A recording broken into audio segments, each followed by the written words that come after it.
Hello बच्चों, let's see this question. The question says in a double slit experiment, if light of wavelength 5000 angstrom is used when fringe width is 1 mm is obtained.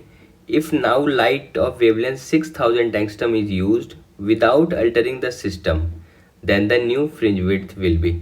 Question में कहा गया है कि कोई double slit experiment है जिसमें light का wavelength 5000 angstrom है, उसको यूज किया जा रहा है, तो उससे जो फ्रिंज विड्थ मिल रहा है वो 1 mm का मिल रहा है।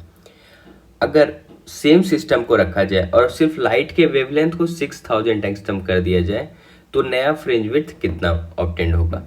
की concept of the question is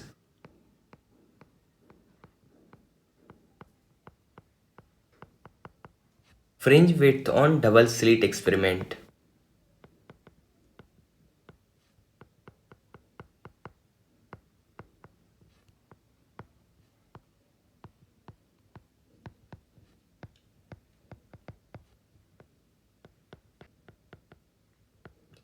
और इस फ्रिंज विड्थ को बीटा से रिप्रेजेंट करते हैं और ये बीटा इक्वल टू होता है beta equal to lambda capital D upon small D.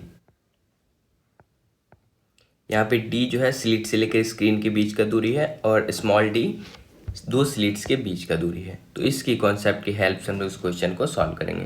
Question में कहा गया है कि जब 5000 एंगस्ट्रम लाइट यूज किया गया है, suppose lambda 1 equal to 5000 angstrom जब यूज किया गया हो, तो उस वक्त जो फ्रिंज विड्थ यानी बीटा का वैल्यू मिल रहा है 1 mm मिल रहा है। अगर इस हिसाब से अगर हम लोग बीटा का फॉर्मूला लगाएं यानी फ्रिंज विड्थ का फॉर्मूला लगाएं तो beta equal to lambda D upon small D होता है। तो बीटा की जगह 1 mm है तो आप इसे मीटर में कन्वर्ट करो तो 10⁻³ metre is equal to lambda की जगह 5000 एंगस्ट्रम है, तो ये एंगस्ट्रम को आप मीटर में कन्वर्ट कर लो तो 5000 into 10⁻10 into capital D by small D. और capital D by small D का वैल्यू नहीं दिया हुआ है तो इसे आप ऐसे ही रहने दो, वैसे भी ये कैंसिल आउट हो जाएगा क्योंकि दोबारा जब हम लोग इसे फ्रिंज विड्थ के इक्वेशन में रिलेट करेंगे तो यहाँ से capital D by small D का जो वैल्यू आपको मिल गया ये आ गया, ये 1 इंटू 10⁻³ है तो 10⁻³ डिवाइडेड बाई ये नीचे 5000 इंटू 10⁻10 हो गया ये। अब ये 10⁻10 ऊपर जाएगा तो इसे आप क्या बना सकते हो 10⁻+7 डिवाइडेड बाई 5000, या फिर इसे आप ऐसा लिख सकते हो, ये 30 से 30 कैंसिल आउट हो जाएगा तो आप d बाई डी को ऐसा भी लिख सकते हो 10⁻7 ऊपर है और नीचे 30 है, तो इससे अगर आप कट करते हो तो ये 10⁻7 बन जाएगा 10⁻4 डिवाइडेड बाई 5।